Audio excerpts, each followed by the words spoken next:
You wake up one morning, open your wallet app. Your money is there. Every dollar, every cent, exactly where you left it. But there's a symbol you've never seen before, a timer. Your government has decided that to stimulate the economy, your money expires in 90 days if you don't spend it. You weren't robbed. Nothing illegal happened. No one broke into your account. Your money just has rules now. Rules you never agreed to, rules you never voted on, rules that weren't there yesterday. And here's the part that should keep you up at night. The technology to do exactly this doesn't just exist. Governments are already building it right now, quietly, while most people are looking somewhere else. To understand what's actually happening, you need to understand one thing nobody says out loud anymore. Cash is the last truly anonymous thing you own. Your phone tracks you, your credit card tracks you, your search history, your location, your subscriptions, all of it permanent, stored, analyzed. But a $20 bill, you hand it to someone and it disappears into the world. No database, no flag, no profile update, just two people and a transaction that belongs to them alone. Money moved that way for thousands of years. A CBDC, a Central Bank Digital Currency, ends that. Not because it's digital. Most money is already digital. The difference is what sits underneath it. With a CBDC, your money lives directly on a government ledger. Every transaction recorded, every purchase visible. Not just suspicious activity, everything, forever. And once a government has that visibility, every single time in history, they have never volunteered to give it back. Amara is 29. She lives in Abuja, Nigeria. She remembers the week the cash withdrawal limits hit. Overnight, Nigerians could only pull the equivalent of about $45 from ATMs each week.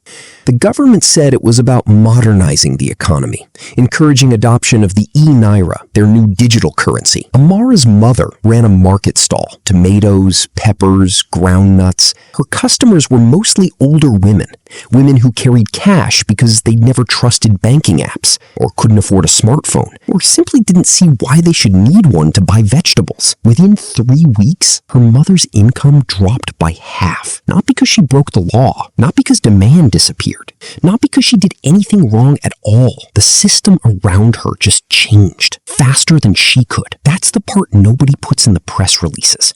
When a government builds a new financial infrastructure and then quietly removes the alternative, participation stops being a choice. It becomes the only option left, and the people who suffer first are always the ones who were never consulted to begin with. Now here's the word you need to hold on to: programmable. The people designing these systems aren't just talking about digital money. They're talking about money with instructions built into it. Money that behaves differently depending on rules set by whoever controls the system. The Bank for International Settlements, the institution that coordinates the world's central banks, has openly published research on what they call smart money features. Money that expires if unspent. Money that only works in approved spending categories. Money that can be frozen instantly, without a court order, without a public announcement, without any process at all. China's digital Yuan project described one of its core features as controllability. That wasn't a criticism from a journalist. That was the selling point. Paulo is 44. He lives in Sao Paulo, Brazil. He's an accountant. He's not a conspiracy theorist. He thinks carefully about numbers, and he genuinely believes digital systems can make economies more efficient. Brazil launched its CBDC pilot, the Drex, in 2023. Paulo read the technical documentation properly, not the press release, the actual documents. And buried inside was something that got almost no coverage: smart contract capability, meaning money can be issued with conditions already attached to it, conditions set by whoever is in charge of the system at any given moment. Paulo isn't scared of Brazil's government today. He's thinking about the government 10 years from now, under different leadership, under different pressures, in a different political climate. Because here's what people always forget about infrastructure. The first version is never the dangerous version. It's the version that comes after everyone is already dependent on it, after opting out is no longer possible, after the system is just normal. Think about what that actually looks like. Recession hits. Instead of stimulus checks, the government issues digital currency that must be spent within 60 days. Economists call it efficient, and maybe it is. But something just changed that nobody voted on. Your savings stopped being entirely yours. Or imagine spending restrictions tied to government priorities, or automatic deductions before money even reaches your wallet, or a frozen account while you're under investigation. Not convicted, just investigated, with no public announcement, no trial, no explanation, just a quiet technical adjustment on a Tuesday morning. None of this requires soldiers. None of it requires new laws passed in public, just a software update. And before you say that would never happen here, that's what people have said in every country right before it became normal. Right now, over 130 countries are actively researching, developing, or piloting CBDCs. The digital euro is moving forward. India's digital rupee is already expanding. The digital dollar is being debated in the US Congress this year. China has been running large-scale trials for years. The concrete is already being poured. The question is, what gets built into the foundation before ordinary people realize they're living inside it? Financial privacy was never just about hiding things. It was about independence. Throughout history, governments have rewritten the definition of acceptable behavior, acceptable politics, acceptable speech, and the people who survived those rewrites, dissidents, journalists, minorities, ordinary people caught on the wrong side of a changing regime, were often the ones who could still move money without someone watching. Not criminals, just people living in a world where the rules changed without warning.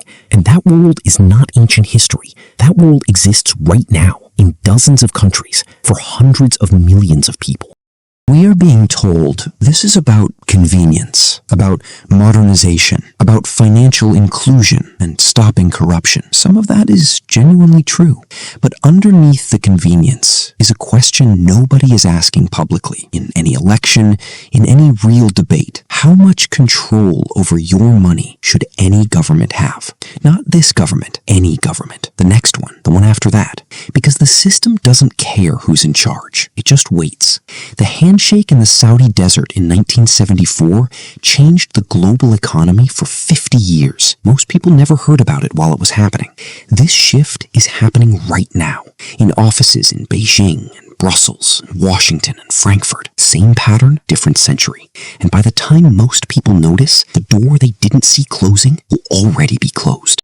Your whole life, you've been told that when GDP goes up, the economy is healthy. Politicians celebrate it. Markets rally. News anchors smile.